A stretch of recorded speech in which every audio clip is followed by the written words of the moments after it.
Eli Blasko. I am originally from north of Pittsburgh, Pennsylvania.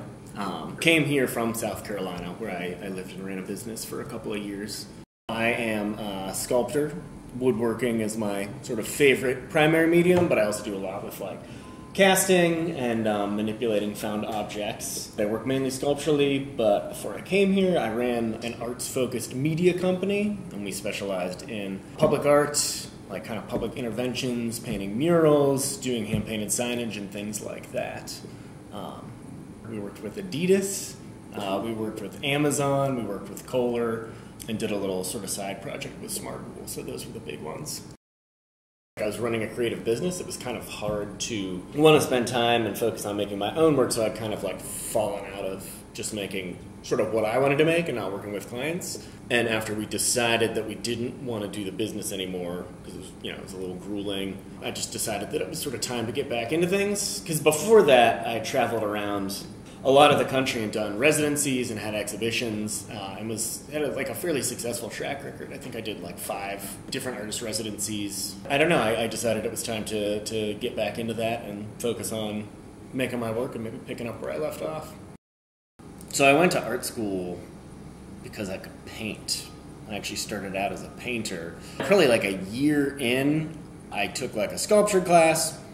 It was like, all right, I kind of liked it. And then I started to get a little bit closer with some of the faculty, and I think they kind of encouraged me to move towards sculpture. In particular, this guy named Ian F. Thomas, who's like a sculptor, ceramic artist. I ended up working for him as a studio assistant, and I started doing it more and realized that it was like a little more challenging because I was sort of just kind of pretty decent at rendering. I could kind of paint and draw whatever I wanted, and I like knew the techniques and how to do it because I'd been doing it since I was a kid. But with sculpture, there was like this whole other set of like craft media and tools and things that I had no experience with. So I really liked the challenge.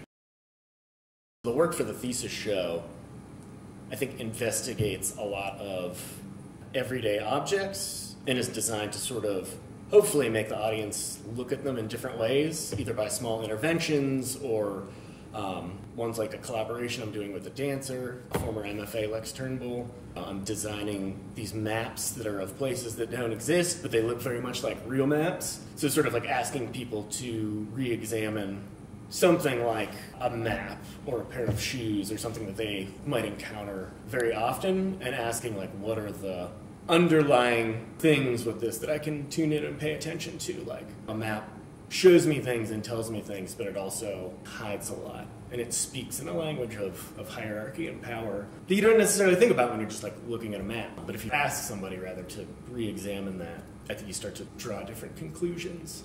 People bring their baggage to work. Like people are always going to see in what you make whatever they want to see. Like whatever's going on with them at that point in time, that's what they're going to see.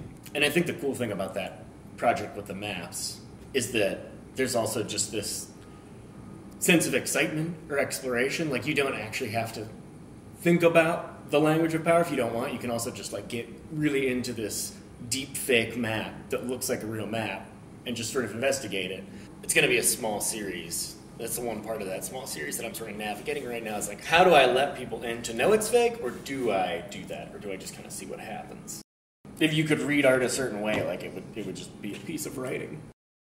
I do enjoy doing design work, and I do really enjoy maps, so it feels very me, that project.